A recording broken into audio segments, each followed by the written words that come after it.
नमस्कार दोस्तों, आप सभी का रैंकर सर्कल पर स्वागत है। मैं हूं राजीव रंजन। दोस्तों, आज का यह वीडियो आप सभी के लिए बहुत महत्वपूर्ण होने वाला है, क्योंकि हम जानते हैं कि आप लोग किस स्थिति से गुजर रहे हैं। इसलिए जो भी कंपटीशन की आप तैयारी करते हो, चाहे आप बिहार दरोगा, बिहार एसएससी, सीजीएल या फिर रेलवे, आप सभी के लिए यह वीडियो बहुत दमदार होने वाला है। इस वीडियो को लास्ट तक देखिएगा। इस वीडियो में हम वो सब चीज डिस्कशन करेंगे जो आपके मन में सवाल है, शंका है, जैसे कि सीजीएल 4 की स्थिति क्या है, 10+2 की सिचुएशन क्या है, आपके पास क्या विकल्प है, आप परीक्षा कब होने की उम्मीद है और इसका क्या आगे की रणनीति है, और ऐसे कौन कौन से सोर्स हो कि आप कम सोर्स में एक ही बुक में, एक ही टाइप की बुक में आपका दरोगा, बीएसएससी और बिहार के जितने भी एग्जाम है वो सारे के सारे आपसे जो है वो क्रैक हो जाए। तो हम इस वीडियो को कंटिन्यू करते हैं। देखिए, सबसे पहले किसी भी एग्जाम की अगर आप तैयारी करते हैं तो उसका ट्रेंड एनालिसिस होना जरूरी है। जैसा कि मैं भी जब तैयारी किया करता था, आप लोग को पता है दोस्तों कि मैं सीजीएल 3 में मेरा रैंक 17 था और इंटर लेवल में रैंक 21 था। एसआई 2446 में मेरा सिलेक्शन हुआ था। तो इतने रिजल्ट के पीछे का सबसे बड़ा लॉजिक क्या है ना, कि हम एग्जाम से पहले उसका ट्रेंड देखते हैं। और वो ट्रेंड दोस्तों, ट्रेंड मतलब उसका पैटर्न, ठीक है, कि किस सब्जेक्ट से कितने क्वेश्चन आ रहे हैं, यानी उसका हम एनालिसिस करते हैं। और एनालिसिस के बाद देखते हैं कि किसका कितना वेटेज है। ठीक है, अगर मान लीजिए जिस विषय में ज्यादा पूछा गया है, कम पूछा गया है, और कौन कौन से ऐसे टॉपिक है, उसका हम लोग एक लिस्ट बनाते हैं। और उस लिस्ट के मुताबिक हम percentage of time, percentage of जो हमारा लेबर है, मेहनत है, वो हम उसी हिसाब से हम करते हैं। तो इसलिए आपके समक्ष हम ट्रेंड एनालिसिस पेश कर रहे हैं, खास करके बीएसएससी का। ठीक है, तो उससे पहले हम आप लोगों को हम बता देते हैं कि आज का जो टॉपिक आप लोग देख के आए हैं, कि जो सिचुएशन है, करंट सिनेरियो है दोस्तों, वो क्या है। देखिए, सीजीएल 4 के बारे में अगर हम डिस्कशन करें तो सीजीएल 4 की अभी बस यूट्यूब पर चर्चा है। ठीक है दोस्तों, मतलब आप समझ गए होंगे। अगर इसको आना भी है तो आप ये समझ लीजिए कि ये एकाएक ही आएगी। ऐसा नहीं है कि इतना माहौल बनाने के बाद आपको मिलेगा। उम्मीद यही है, क्योंकि सरकार का टारगेट जो है वो इलेक्शन में नौकरियों को दिखाना है, तो उम्मीद यही है कि अगले साल, मतलब इसी साल जो है चुनाव है, तो निश्चित रूप से जो है आपको वो चुनाव से पहले देखने को मिलेगी। लेकिन कब तक आएगी ये कहना जो है एक तरह से बहुत मुश्किल कार्य, ये किसी को भी नहीं पता। बस अफवाह पर अफवाह उड़ रहा है। ठीक है, तो बस आप लोग आशावान रहिए। और आशावान इसलिए भी कि हम लोग भी 2017 में जब हम ऑनर्स किए, उसके बाद से 5 साल दोस्तों, 2022 तक हम लोग इंतजार किए, तब जाके सीजीएल 3 आया। इसलिए आप में इतना तो पेशेंस होना चाहिए कि आप इसका बस आप तैयार रहिए कि आए, और आप अपनी तैयारी इतना मजबूत रखिए कि एक सीट आपका फिक्स हो। ठीक है, इसके ट्रायल के लेवल पे जो है वो 10+2 है। सब लोग 10+2 भरे होंगे, इंटर लेवल भरे होंगे। तो इंटर लेवल को एक तरह से इसका ट्रायल समझिए। अगर आपका इंटर लेवल में सिलेक्शन नहीं हुआ तो सीजीएल आपसे कैसे निकलेगा, ये भी तो सोचिए। तो इसलिए अब इंटर लेवल का एग्जाम दोस्तों क्या होगा, तो देखिए, कुछ दिन पहले जो है वो कुछ लोग गए थे पूछने के लिए बीएसएससी में, तो कोई इस तरह का ऑथेंटिक न्यूज नहीं मिला। ठीक है, बस ये बोला गया कि हम आपको 1 महीने में जो है वो वेबसाइट पे चला जाएगा। तो बीएसएससी भी अपने आप में एक कैसा आयोग है, आप लोगों को पता ही है। एकाएक ही कोई काम करती है, एकाएक ही नोटिस आती है, और उनके चेयरमैन भी अभी चेंज हुए हैं, तो थोड़ा बहुत जो है वो समय तो लगेगा ही। लेकिन ये उम्मीद हम कर सकते हैं कि एग्जाम जो है वो होली के बाद होने की संभावना है। ठीक है, एग्जाम होली के बाद, होली से पहले होने की बहुत कम संभावना है। तो दोनों एग्जाम जो है ना, इसकी स्थिति यही है कि बस संभावनाओं पर आधारित है। ठीक है, कोई फिक्स नहीं है कि कब होगा, और होगा भी तो एक बात बिल्कुल ध्यान रखिएगा कि बीएसएससी ऐसा आयोग है जो क्विक एक्शन लेता है। अगर नोटिफिकेशन दे के ये चाहे तो शॉर्ट पीरियड में, 3 सप्ताह 4 सप्ताह के पीरियड में भी एग्जाम ले सकता है, और ऐसा पहले भी हुआ है। इसलिए आपको इसके लिए भी अलर्ट रहना पड़ेगा। अब अगर हम बात करते हैं कि आपके पास जो ऑप्शन क्या क्या है, तो देखिए, ऑप्शन जो होगा वो आपको क्या क्या होना चाहिए, तो एकदम आप समझ लीजिए कि अभी जो मार्केट में आपको वैकेंसी आने वाली है, एक तो है बिहार एसआई, जिसकी चर्चा है, जिसका रोस्टर क्लियरेंस भी हो चुका है। ठीक है, बिहार एसआई 1806 सीटों पर। बहुत सारे लोग जो है मैसेज कर रहे थे कि विधानसभा का उन्होंने एएसओ का भी फॉर्म डाला है, ठीक है। उसके बाद बहुत सारे लोग जो है वो रेलवे में एनटीपीसी का भी तैयारी अभी से ही स्टार्ट कर दिए हैं, ठीक है।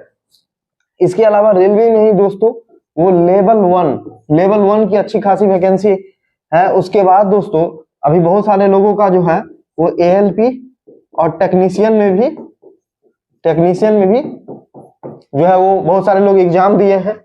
उसके बाद दोस्तों जो इससे मिलता जुलता दोस्तों जो एग्जाम है, जिसको अगर हम मतलब कोई स्पेशल डिग्री की जरूरत नहीं है, तो उसमें आपके पास ये सारे अभी आपके पास ऑप्शन, तो आप लोगों को जो उचित लगता है, जो आपको लगता है, अगर आपका फिजिकल ठीक ठाक है, आपका मतलब आपको विश्वास है कि हम कर लेंगे, कभी पहले तैयारी किए हैं या करना चाहते हैं, तो आपके लिए एसआई जो है वो बहुत अच्छा अपॉर्चुनिटी है, ठीक है। और विधानसभा एएसओ भी ठीक ठाक है, लेकिन इसका जो मेंस है दोस्तों वो डिस्क्रिप्टिव है, तो बहुत सारे लोग इससे भागते हैं। उसके बाद रेलवे एनटीपीसी भी कमोबेश जो सिलेबस है मैथ रीजनिंग जीके जीएस का है, ठीक है। लेवल 1 और एएलपी का तो थोड़ा टेक्निकल पोर्शन आ जाता है। तो इतने ऑप्शन अभी आपके पास हैं।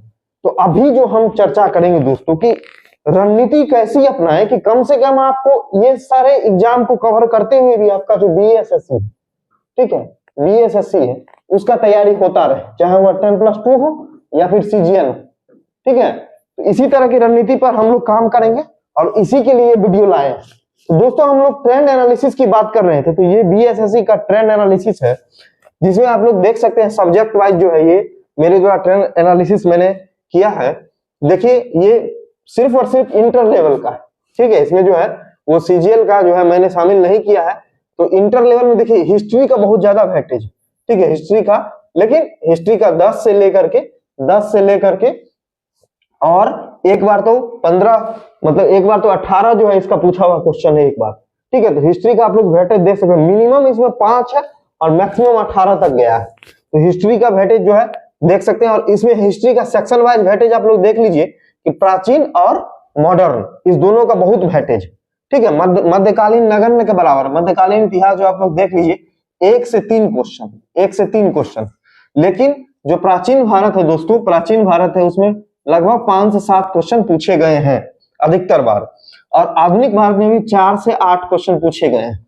तो ये आप लोग समझ गए कि इसका ट्रेंड कैसा रहा है। उसके बाद भूगोल में भी आप लोग देख लीजिए कि भूगोल में जो है वो लगभग जो है वो आपको 10 से 12 क्वेश्चन पूछे गए हैं, और इसमें दोनों का वेटेज कमोबेश सेम ही है, कभी वर्ल्ड ज्यादा है तो कभी भारत का भूगोल ज्यादा है, ठीक है। उसके बाद राज्य व्यवस्था की बात करते हैं, तो राज्य व्यवस्था में यानी पॉलिटी सेक्शन में भी 6 से 8 क्वेश्चन नॉर्मली आ रहे हैं, ठीक है। कभी कभी कम और ज्यादा हो सकता है। इकोनॉमिक्स में दोस्तों, इकोनॉमिक्स में क्या है कि देखिए एक बार 13 क्वेश्चन और एक बार 11 क्वेश्चन, तो ऐसा नहीं है कि इकोनॉमिक्स को हम पूरी तरह से इग्नोर कर सकते हैं, लेकिन ये जो भी पूछा है वो बिल्कुल बेसिक सा पूछा है। बाकी और टाइम जो है आपको 2 क्वेश्चन है, 3 क्वेश्चन, 4 क्वेश्चन, 6 क्वेश्चन इस तरह से पूछा गया है। फिर विविध का बहुत ज्यादा यहाँ पर स्टैटिक पोर्शन बहुत ही ज्यादा वेटेज है, जो 9 से लेकर के अब 13 क्वेश्चन तक पूछे गए, ठीक है।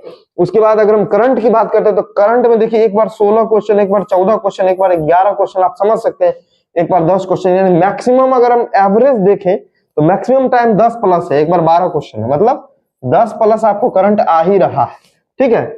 और साइंस की बात करते हैं तो 31, 24, 25, 18, 24, ठीक है, और 25 इस तरह से साइंस पूछा गया है। और साइंस में भी आप लोग देख लीजिए कि लगभग तीनों का जो वेटेज है लगभग बराबर ही है, ठीक है। कभी कभी क्या होता है कि बायो का ज्यादा पूछ लिया जाता है, तो बायो, फिजिक्स, केमिस्ट्री, ठीक है। तो ये आपका ट्रेंड एनालिसिस है पूरा का पूरा।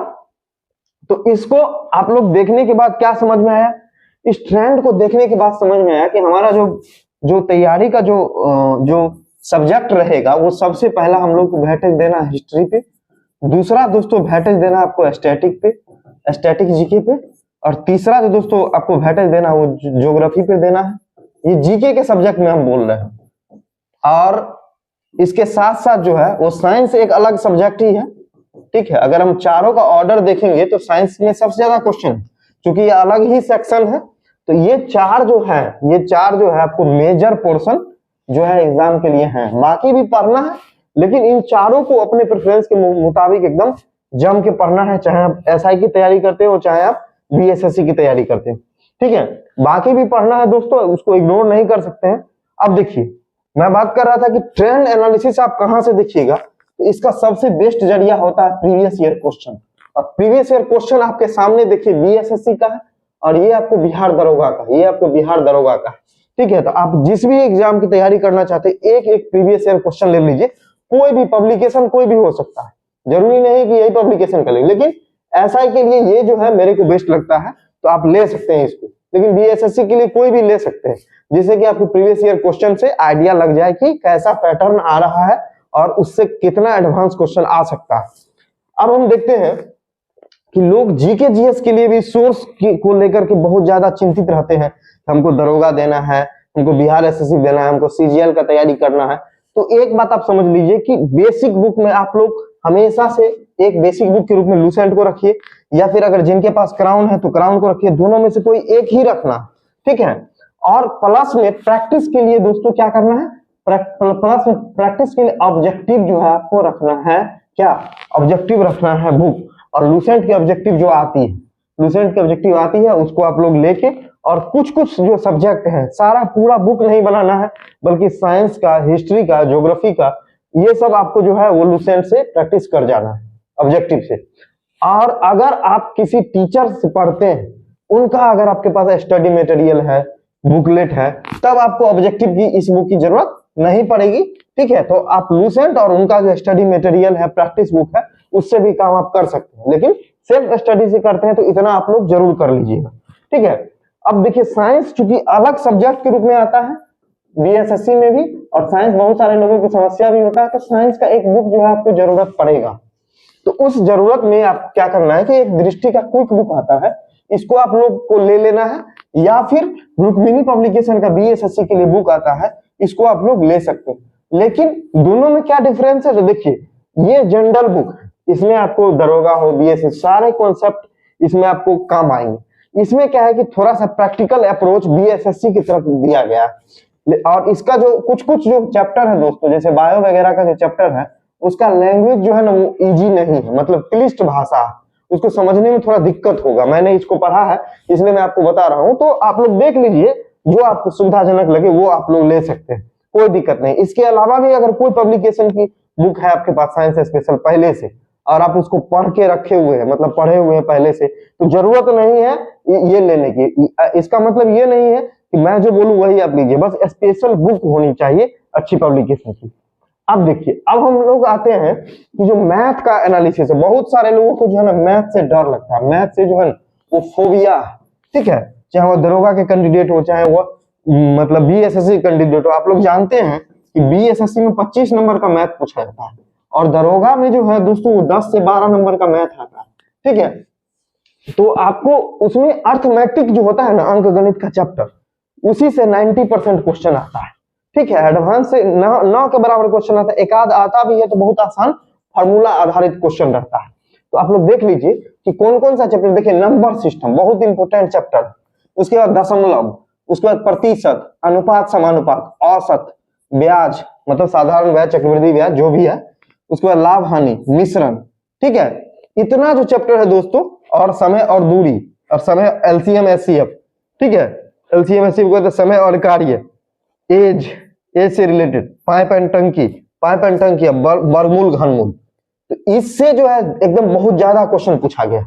ये जितना चैप्टर का नाम अभी हमने लिया वो सारे के सारे अंकगणित के चैप्टर है, और कुछ कुछ कभी कभी एक आध बार जो है जो क्षेत्रमिति वगैरह पढ़ना है, लेकिन क्वेश्चन अभी तक जो है 3 एग्जाम का मैंने एनालिसिस किया है बीएसएससी का, उसमें नहीं पूछा गया। तो आप लोग ये वाला जो 10-12 चैप्टर है, इसको अगर आप पढ़ लेते हैं तो निश्चित रूप से आपको दरोगा हो चाहे बीएसएससी हो, एकदम जो है क्लियर हो जाएगा। अब इसके लिए सोर्स क्या हो दोस्तों, देखिए सोर्स जो है ना, आपको एक आरएस अग्रवाल का गणित, अंक गणित आता है, आप लोग ये ले सकते हैं, ठीक है। अगर आपके पास पहले से है तो फिर जरूरत नहीं है। ये हो सकता है कि इसका कवर दूसरा भी हो, क्योंकि बुक अपडेट होते रहता है, तो आप आरएस अग्रवाल का बुक ले सकते हैं। या फिर जिनका बेसिक अगर थोड़ा ठीक ठाक है, वो ज्यादा मैथ नहीं बनाना चाहते, वो ये बुक ले सकते हैं। ये इसमें क्या है कि बीएसएससी का जो है वो चैप्टर वाइज पीवाईक्यू, ठीक है, इसको भी कर लेने से अगर आपका बेसिक थोड़ा ठीक ठाक है तो काम हो जाएगा। क्योंकि बहुत ज्यादा लेवल का मैथ बिहार के एग्जाम में नहीं आता है, साधारण स्तर का क्वेश्चन आता है, जो आप लोग इसके मदद से बना सकते हैं। और बिल्कुल आपका बेसिक कमजोर है, तब आप जो है इसको ले सकते हैं। अगर आप लोगों के पास पहले से PYQ का बुक होगा, क्योंकि बहुत सारे लोग जो है ना SSC की तैयारी करते हैं, रेलवे की तैयारी करते हैं, तो अगर आपके पास PYQ है तब इसमें से किसी भी बुक को लेने की जरूरत नहीं है। बिल्कुल नहीं है तो RS अग्रवाल लीजिए, थोड़ा बहुत जानते हैं तो ये लीजिए, और पहले से PYQ वगैरह है तब आपको मैथ की कोई बुक लेने की आवश्यकता नहीं है। ठीक है, अब देखिए, अब हम लोग देखते हैं रीजनिंग का। तो रीजनिंग में आप लोग जानते हैं कि जो BSSC है दोस्तों, BSSC में बहुत बड़ा वेटेज रहता है, 50 नंबर का रीजनिंग आता है। ठीक है, तो 50 नंबर का जो रीजनिंग आता है उसका जो कुछ चैप्टर है जिसका हम एनालिसिस किए हैं कि कोडिंग डिकोडिंग से, ब्लड रिलेशन, एनालॉजी, अल्फाबेट, ठीक है, ये सबसे हर बार क्वेश्चन आ रहा है, आप लोग देख रहे हैं। इसी से कुल मिला के 15 से 16 क्वेश्चन इसी से आता है।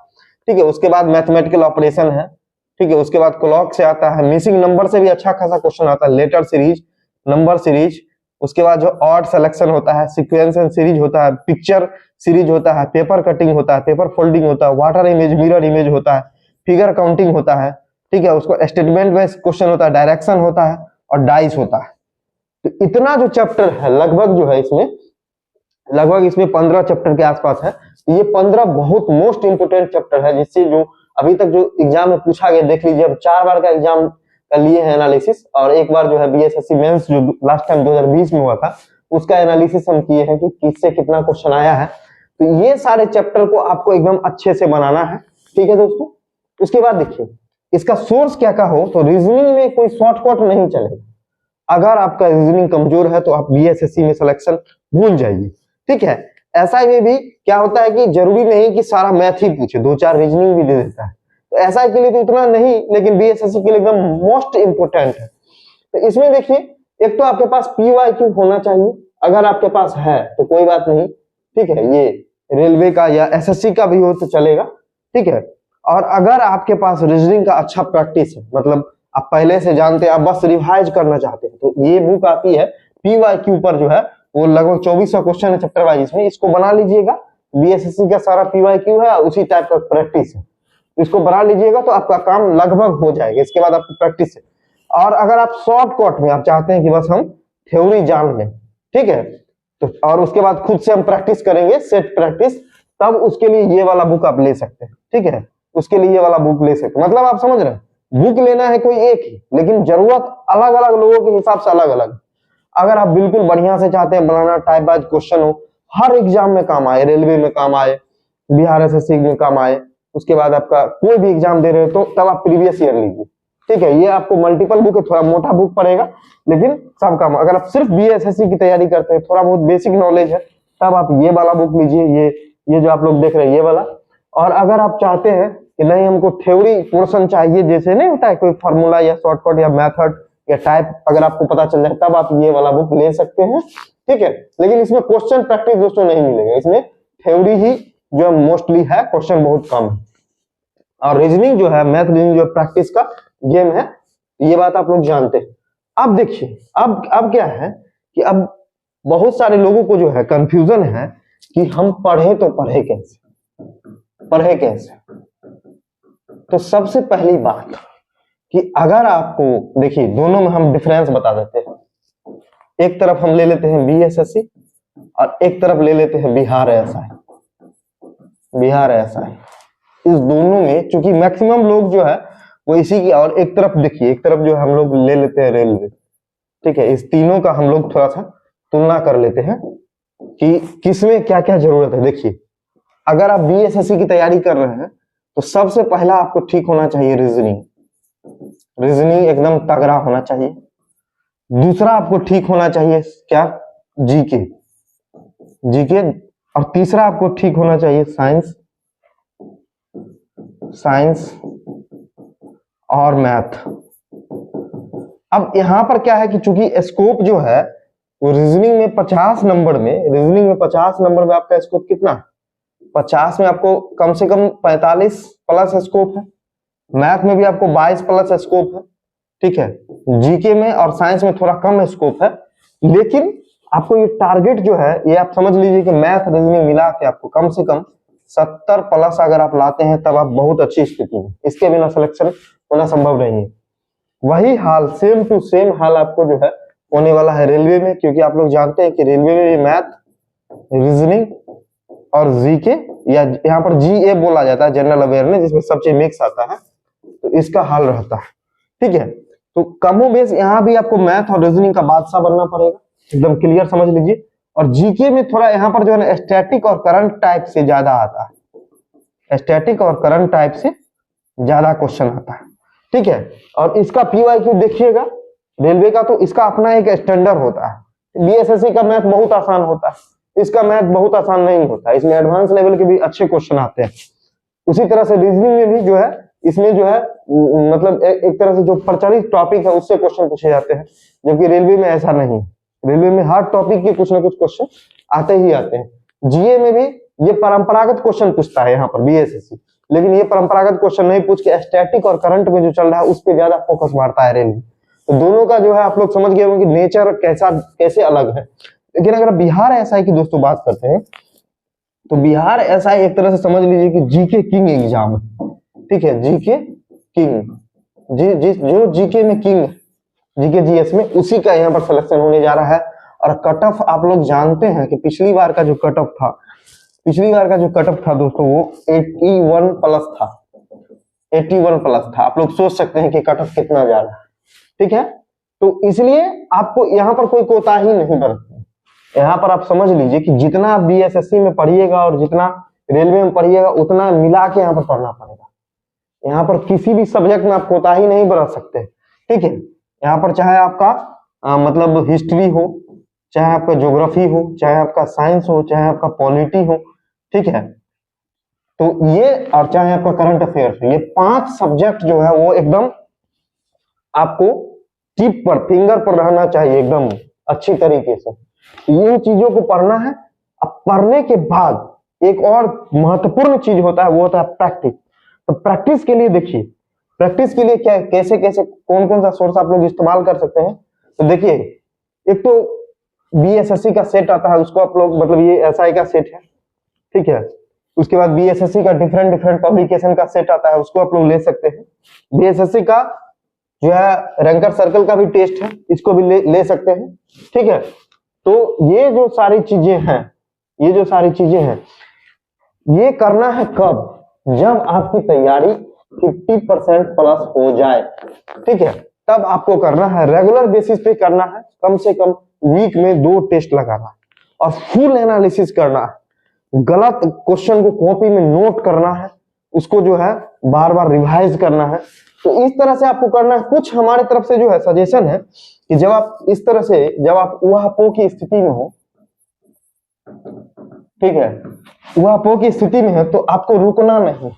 मतलब ये नहीं कि हम सिर्फ बीएसएससी देंगे और कुछ नहीं देंगे। आपको सिलेक्शन नहीं लेना है किसी एग्जाम में, दरोगा में नहीं लेना है, मान लिए, लेकिन आप एग्जाम देके ट्राई करिए, इससे आपका मनोबल जो है ना बढ़ते रहेगा। ठीक है, तो इसलिए खाली मत बैठिए। ठीक है, एग्जाम आप देते रहिए, इंतजार मत कीजिए, क्योंकि आप एक कहावत सुने होंगे कि इंतजार करने वालों को उतना ही मिलता है जितना कोशिश करने वाले छोड़ देते हैं। आप कोशिश करिए बेहतर से बेहतर करने की, क्योंकि कोई बैठा हुआ नहीं है। जब वैकेंसी आएगी तो सब पढ़ेगा, तो आप अभी जो पढ़ेंगे वही आपको मार्जिन दिलाएगा। तो ये चीजें हो गई।